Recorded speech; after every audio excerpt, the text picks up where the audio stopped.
Good morning, everyone. Fairy Den Exotics here with Rust. So I wanted to talk about something extremely important today. It is the way that we feed our snakes. So here at Fairy Den Exotics, we believe in as much natural care of our animals as we possibly can. And what that basically means is that we try to feed them the best diet. We try to give them the most enrichment in the best ways that we can. And the ones with specialized needs have those specialized needs met. At Fairy Den, a way that we do that for our water snakes and our garter snakes is that we have started a breeding program for fish on our porch. We call it our porch pond.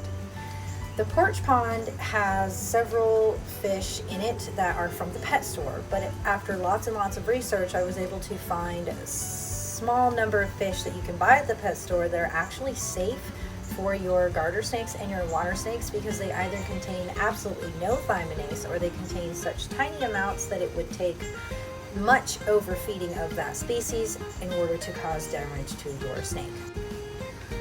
We do the porch pond because otherwise the fish that we could be giving them would be filled with parasites and could make them very sick.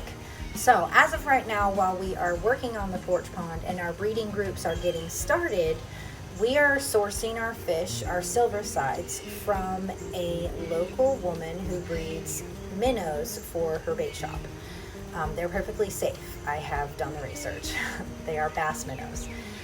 So with that, we'll move along to what fish we keep and kind of how we keep them.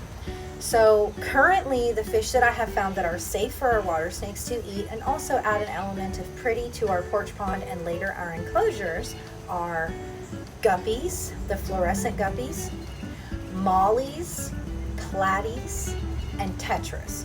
The safest fish for you to give your snakes that come from pet stores are those specific fish. Tetras contain a very small amount of thymidase, so you need to make sure that if you are feeding tetras to your snakes, you're only feeding them a small amount per month. I would say one feeding a month is enough. Do not give them more than one feeding a month of that fish, like a treat. Just treat it as a treat. Everything else is perfectly safe as a normal diet for them. In order to keep parasites out of the fish, we treat the water that they live in with aquarium salt because that kills the parasites in the fish and thus they don't transmit them to our snakes. We raise them in a 26-gallon tub on the back porch with a fish filter. There you go, guys. Fairy Den Exotics out. And this is that porch pond with our fish.